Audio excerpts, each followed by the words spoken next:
क्या हमारा देश, हमारे देशवासी हमारे देश में राम भरोसे जी रहे हैं? आपको ये सुनकर शायद हैरानी होगी कि मैं ऐसा क्यों बोल रहा हूं, पर एक घटना हो तो समझ में आती है। 2, 3, 4 हर साल, हर महीने कोई ना कोई ऐसी दुर्घटना हो जाती है जिसका जिसका दारो मजार पुलिस पर होता है, प्रशासन पर होता है, ऑफिसरों पर होता है, ऑर्गेनाइजेशन पर होता है। लेकिन जैसी जैसी घटनाएं, जी हाँ दोस्तों, मैं बात कर रहा हूं कल मोरबी में घटी हुई घटना पर, जिसमें एक पुल में 500 से ज्यादा लोग चढ़ गए और वो जो झूले जैसा पुल था वो उलट गया, और उसमें मैं समझता हूँ 150-200 या अभी तक भी गिनती हो रही है कितने लोग तो लापता है। क्यों हुआ ये? क्या किसी को पता नहीं है कि भाई इसके अंदर इतने ही लोग जाते हैं? और मुझे सुनकर एक और हैरानी हुई कि दिवाली पर इसका फिर से इसको ओपन किया गया था, जो शायद 2 साल से बंद था, जिसकी रिपेयर हो रही थी, जिसके अंदर 2 करोड़, कितने करोड़, 200 करोड़ का खर्चा हुआ, शायद 2000 करोड़, आई डोंट नो कितने करोड़ का खर्चा हुआ है। उसके बाद में इसको ओपन किया गया है, उसके बाद में ये दुर्घटना घटती है, तो किसके ऊपर कसूर दिया जाएगा? क्या बिना जांच पड़ताल के, बिना पूरी सिक्योरिटी के, बिना सिक्योरिटी लिए हुए इसको पास कर दिया गया कि अब इसको ओपन कर दिया जाए? अरे साहब, आप लोगों की जिंदगी से खेल रहे हो ना। भीड़ तो भीड़ है।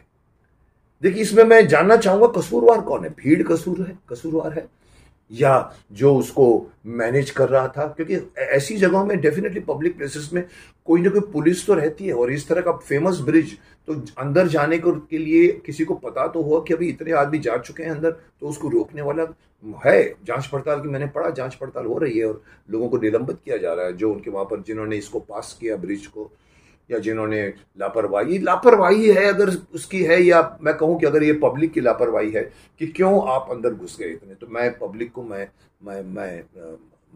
माफ कर दूंगा। पब्लिक की गलती नहीं है, पब्लिक होती है, भीड़ होती है। वो जब किसी फंक्शन में जाती है तो वो एक्सपेक्ट करती है कि जो उस फंक्शन का जो ऑर्गेनाइजर होगा उसने सब कुछ इंतजाम करके रखा। देखिए, हम फाइट करते हैं, शूटिंग में, फिल्म की फाइट्स होती है, कई खतरनाक सीन होते हैं उसके अंदर। कभी कभी कार जंप करवाते हैं, कभी कभी आग चेहरे पर लगाकर, शरीर में लगाकर आदमी भागता है, उसको फिर बुझाना होता है। फाइट मास्टर का वहां पर उनकी जिम्मेदारी होती है कि वो पहले सेफ्टी देखे। हमारे यहाँ पर पहले सेफ्टी जब तक नहीं होती तब तक वो सीन फाइट मास्टर कभी शूट नहीं करेगा। पहले वो देखता है हर एंगल सेफ्टी है कि नहीं। यहाँ पर भी अगर कोई भी भीड़ होती है तो ये हम एक्टर भी मान के चलते हैं कि फाइट मास्टर है तो उन्होंने पहले से सब कुछ इंतजाम करके रखा होगा, और हम हिम्मत करके वो सीन कर जाते हैं, जो कभी कभी चोट भी लगती है हम लोगों को। लेकिन हम वहां पर मान के चलते हैं कि सेफ्टी लेना उनका धर्म है और उन्होंने लिया होगा। यही बात मैं कहता हूं, भीड़ भी यही मान के चलती है कि अगर मैं इसके अंदर जा रहा हूं, इस ब्रिज के ऊपर, तो ये ब्रिज उतना स्ट्रांग है क्योंकि पास किया गया है, तो वो डिपेंड करता है। भीड़ को रोकना पड़ता है। जब भीड़ जाती है तो ये सोच कर जाती है कि भाई उसको ये नहीं पता कि आगे आदमी ऑलरेडी 449 पीपल जा चुके हैं। 500 आदमी अंदर जाता है, उसको नहीं मालूम होता ना। मालूम किसको होता है? जो गिनती कर रहा है। तो ऐसे मौके पर सेफ्टी बहुत जरूरी होती है। इसीलिए मैं कह रहा हूं कि क्या हमारे देश में कोई सेफ्टी मेजर नहीं है? हम सेफ्टी को इंपॉर्टेंस नहीं देते। कुछ वर्ष पहले, या कुछ 1 साल भी नहीं हुआ शायद, मैं समझता हूँ 100 घंटे तक वो जो रोप रेलवे थी, रोप जो जाती है उसके अंदर बैठे हुए आदमी, वो टूट गई वायर या कुछ भी, और 100 घंटे तक वो घाटी के बीच में लटके रहे। किसकी गलती? उसमें जाने वाला तो बेचारा समझता है कि जो ये चला रहा है, जो एजेंसी चला रही है, जो प्रशासन चला रहा है, उसने ठीक बनाया होगा। वो तो कॉन्फिडेंट लिया था, उसकी कोई गलती नहीं है, उसमें बेचारा फंस जाता है। इसलिए सेफ्टी पहले आनी चाहिए। मोरबी का केस हुआ, ये रोप रेलवे का केस हुआ, इसके पहले भी। और अगर आप जाएं अपने अखबारों को पलटें तो आपको मालूम पड़ा कि हर जगह में कभी बोट उल्टी हो जाती है, जितने आदमी जाने होते हैं उससे ज़्यादा चढ़ जाते हैं। अगेन, वहाँ पर किसका कंट्रोल है मुझे नहीं मालूम, लेकिन मैं आपको बता दूं कि हमारे यहाँ पर प्रशासन में या पुलिस में या एजेंसियों में ये सिस्टम आना बहुत ज़रूरी है कि हर चीज़ की पहले वहाँ पर पुलिस तैनात होनी चाहिए। वो रोकेगी। कल अगर मोरबी में, अगर वहाँ के ऑर्गेनाइजर जो चलाते हैं ब्रिज को, संस्था तो होती है, वो अगर उसको मालूम नहीं है, इतने लोग कहते नहीं, कुछ लोगों ने ब्रिज को हिलाना शुरू कर दिया और शरारती तत्वों ने ब्रिज को हिलाना शुरू किया। अरे कोई शरारती तत्व ब्रिज को अगर हिलाएगा तो खुद भी तो पानी में जाएगा। मैं इस थियोरी को नहीं मानूंगा। मैं इस थियोरी को मानूंगा कि लोग एंजॉय कर रहे थे, क्योंकि कितने टाइम के बाद वो ब्रिज खुला, उनको पिकनिक लगी। एक पूरे सांसद का परिवार, बीजेपी के सांसद का 12 व्यक्ति मर गए उसमें। उन्होंने कहा वो पिकनिक मनाने गए थे। अब पिकनिक मना रहे हैं एक ऐसे स्पॉट के ऊपर जो कि एक झूले जैसा एक ब्रिज है, उसकी सेफ्टी कौन देखता है? पर अगर मैं सिर्फ कहूं कि हमारे हिंदुस्तान में ही ऐसा होता है, तो मैं कहूंगा कि हिंदुस्तान नहीं, अभी साउथ कोरिया का भी अगर आप देखो, एक हफ्ते पहले साउथ कोरिया में भी ऐसी बहुत बड़ा हादसा हुआ, इससे भी बड़ा हादसा हुआ। शायद 1000 से ऊपर आदमी मर गए हैं। कहते हैं वो जो हेलोवीन कहते हैं, जिसमें लोग अलग अलग तरह के गेटअप करके, वो एक फेस्टिवल होता है जो वर्ल्ड भर में फेमस है। कल मैंने किसी को देखा, वो शक्तिमान बन के भी, कोई एक्टर है जो शक्तिमान बन के पार्टिसिपेट कर रहा था हेलोवीन फंक्शन में।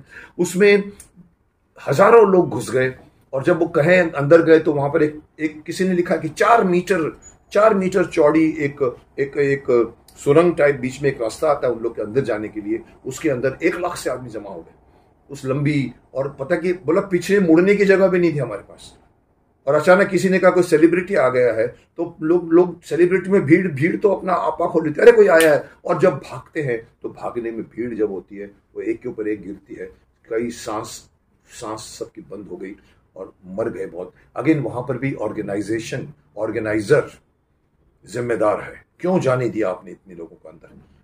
और हर आदमी बंदा वहां पर पैसा देकर आया होगा, टिकट लेकर आया होगा। सो ये साउथ कोरिया में भी हुआ। इनफैक्ट मैं कहूंगा कि पूरे वर्ल्ड भर में ये होता है। बट मैं मानव जाति के हित के लिए मैं ये कहना चाहूंगा कि जो कोई भी इस तरह के, जो कोई भी मोरबी का तो कार एक छोटा सा इंसिडेंट है, मरने वाले बेचारे इनोसेंट लोग, बच्चे, महिलाएं, और पानी इतना गहरा भी नहीं था, लेकिन अचानक जब पानी में जाए, किनको तैरना आता है, किनको तैरना है। इस इंसिडेंट को बचाया तब जा सकता है जब हम थोड़ी सी सेफ्टी को महत्ता दें। सेफ्टी लाना बहुत जरूरी है। सेफ्टी के बगैर कोई काम नहीं करें। सेफ्टी के बगैर हम लोग फाइट सीक्वेंस नहीं करते। वैसे ही कोई भी अगर रोप रेलवे जा रही है तो उसकी जांच पड़ताल में जो लोग हिस्सेदार हैं, जो लोग जिम्मेदार हैं, उनको पकड़िए। उन लोगों को ये ताकीद करिए कि आपके ऊपर लोगों की जिंदगी डिपेंड करती है। सो मोरबी जैसे इंसिडेंट, मैं तो उन सभी लोगों की आत्मा को शांति चाहूंगा कि जिन्होंने बेचारे ऐसे ही अचानक जान गंवा दी, उन सबके भगवान की आत्मा को शांति दे। लेकिन उनके परिवार वालों का आप संताप समझ सकते हैं। वहां पर जिस तरह से एक मैंने छोटी सी न्यूज पढ़ी जो मुझे टच कर गई, कि हस्बैंड वाइफ की फोटो थी और उसके नीचे लिखा हुआ था कि दोनों इस हादसे में दोनों डूब गए पानी में, और 4 साल का एक बच्चा छोड़ गए पीछे। आप समझ सकते हैं, इस तरह की चीजों को रोकना चाहिए। कोई भी चीज में पहले देखिए कि उसने परमिशन लिया है। ये हर जगह लागू होता है। बिल्डिंग बनती है तो पहले फायर ब्रिगेड अपना उसका पूरा देखता है कि फायर ब्रिगेड का पूरा इंतजाम है कि नहीं, फायर जाने का रास्ता है कि नहीं, वो है। ऐसे ही मैं चाहूंगा कि इस तरह की घटनाएं रोकी जाएं, और ये कोई नहीं कहे कि क्या हम राम भरोसे जी रहे हैं। नहीं साहब, हम प्रशासन के भरोसे जी रहे हैं, हम ऑर्गेनाइजर्स के भरोसे जी रहे हैं, क्योंकि ये हमारे हाथ में नहीं होती। हम भीड़ का एक हिस्सा होते हैं, और जब भीड़ जब बढ़ जाती है, ये यहाँ भी नहीं, इवन अगर आप डिटेल करो तो इवन हज करने वाले भी जहाँ पर गए थे, वहाँ का भी इंसिडेंट मैंने सुना था कि वहाँ के बीच में काफ़ी इतने लोग जमा हो गए और वो वहाँ पर भी हादसा हुआ। तो ये हादसों को रोका जाए। मैं देश की सरकार को कहूँगा, हर स्टेट की सरकार को कहूँगा, अपने यहाँ कोई भी अगर आप टूरिज्म का हिस्सा सिर्फ कमाने के लिए होता है। टूरिज्म के लिए कुछ भी अगर आप इंतज़ाम करते हैं लोगों के लिए कि आप आओ, तो पहले आप देखिए कि कितने लोग आए, कितने लोग नहीं आए। एक नियम बनाइए, इससे ज़्यादा लोग नहीं होने चाहिए सवार। ये करना ज़रूरी है, करिए, नहीं तो इस तरह की घटनाएं बार बार रिपीट होती रहेंगी। Do that.